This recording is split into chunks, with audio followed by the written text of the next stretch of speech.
افغان باشندوں کے انخلا کے بعد مارکیٹ میں ڈالر کے اتار چڑھاؤ اور مہنگائی میں کمی، اشیاء خوردنوش کی سپلائی اور خریداری بھی کم ہو گئی۔ پشاور سے عمران خان کی یہ رپورٹ دیکھیے۔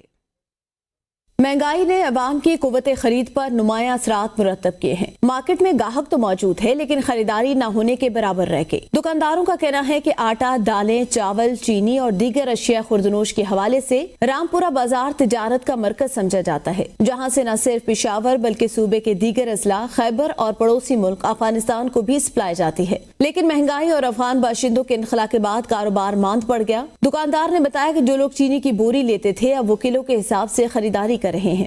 یہ ڈالر جتنا اوپر نیچے جائے گا تو مہنگائی تو ہونی ہے نہیں، اگر نیچے آئے گا تو چیز سستی ہو جاتی ہے، اوپر جائے گا تو مہنگائی ہوگی۔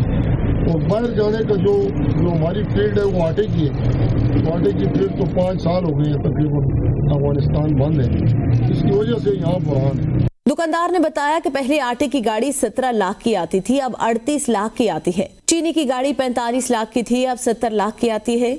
کیونکہ مہنگائی بہت زیادہ ہو گئی اور پیسے ہیں نہیں ہمارے پاس، مہنگائی زیادہ ہے۔ رامپورہ بازار کے دکانداروں نے حکومت سے مطالبہ کیا کہ مہنگائی پر قابو اور ٹیکسز کم کر کے تاجروں کو ریلیف فراہم کرے۔